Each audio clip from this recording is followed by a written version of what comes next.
पंधरवडा संपला असून राज्यातील अनेक भागात पावसाची तूट कायम आहे। जुलैमध्ये सर्वदूर पाऊस पडल्याने ही तूट काहीशी भरून निघाली होती। दरम्यान मागील काही दिवसांपासून पावसाचा जोर ओसरल्याने बहुतांश भागात हवामान कोरडे आहे। त्यामुळे पावसाची तूट असणाऱ्या प्रदेशातील नागरिकांच्या समस्यांमध्ये वाढ होण्याची शक्यता आहे। सध्या बंगालच्या उपसागरात कमी दाबाचे क्षेत्र सक्रिय असून त्याच्या प्रभावामुळे उत्तरेच्या काही राज्यांसह पूर्वेच्या बहुतांश भागात पावसाचा जोर आहे। अशातच पुढील काही दिवसात राज्यातील कोणत्या भागात मुसळधार पाऊस पडेल हे या व्हिडिओच्या माध्यमातून जाणून घेऊयात। नमस्कार, मी प्रियांका कुलकर्णी, आपण पाहत आहात लोकसत्ता लाईव्ह। जून महिन्यामध्ये पावसाने ब्रेक घेतल्यानंतर जुलैमध्ये बंगालच्या उपसागरात तयार झालेल्या कमी दाबाच्या क्षेत्रांमुळे महाराष्ट्रात सर्वदूर पावसाची नोंद झाली। त्यामुळे दुष्काळाचे सावट असणाऱ्या जिल्ह्यांना काहीसा दिलासा मिळाला होता।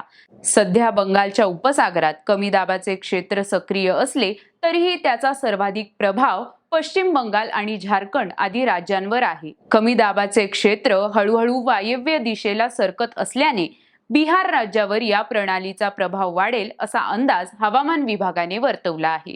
महाराष्ट्रावर कमी दाबाच्या क्षेत्राचा प्रभाव नसल्याने वादळी पावसाचा जोर ओसरला आहे। काही भागात हलक्या ते मध्यम स्वरूपाच्या पावसाची नोंद होत असली तरीही बहुतांश भागात हवामान कोरडे आहे। सध्या पश्चिम बंगाल ते उत्तर भारतापर्यंत कमी दाबाच्या क्षेत्राचा प्रभाव असल्याने त्या भागात पावसाची शक्यता अधिक आहे। जेव्हा हे क्षेत्र मध्य प्रदेश, छत्तीसगड आणि महाराष्ट्राच्या काही भागात सक्रिय असते तेव्हा त्याच्या लगतच्या प्रदेशात उंच ढगांची निर्मिती होऊन कमी कालावधीमध्ये मुसळधार ते अतिमुसळधार पावसाची नोंद होते। राज्यात सध्या या क्षेत्राचा प्रभाव नसल्याने पुढील काही दिवस पावसाचा जोर कमीच राहील असा अंदाज हवामान विभागाने वर्तवला आहे। राज्यात सध्या कोकण प्रदेश आणि मध्य महाराष्ट्रातील घाटमाथ्यावर पावसाचा काहीसा जोर आहे। दरम्यान हवामान विभागाने व्यक्त केलेल्या ऑगस्ट महिन्याच्या हवामान अंदाजानुसार 20 ऑगस्ट पर्यंत कोकण प्रदेश आणि मध्य महाराष्ट्रातील घाटमाथ्यावर पावसाचा जोर कायम राहण्याची शक्यता आहे। तसेच 20 ऑगस्ट ते 27 ऑगस्ट दरम्यान या प्रदेशात पावसाची शक्यता असून काही भागात मुसळधार पावसाची नोंद होईल असा अंदाज आहे।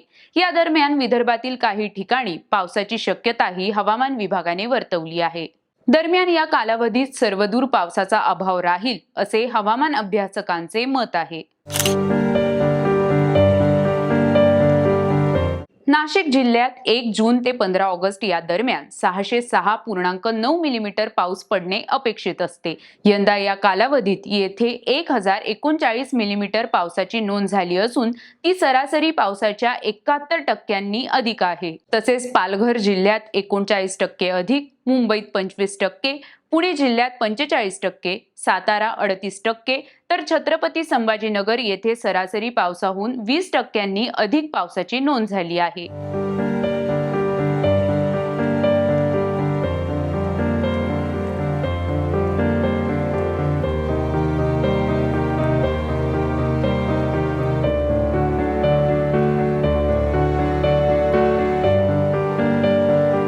राजकीय, कला, क्रीडा आणि इतर क्षेत्रातील बातम्या जाणून घेण्यासाठी लोकसत्ताच्या YouTube चॅनेलला सबस्क्राईब करायला विसरू नका। पाहत रहा लोकसत्ता लाईव्ह।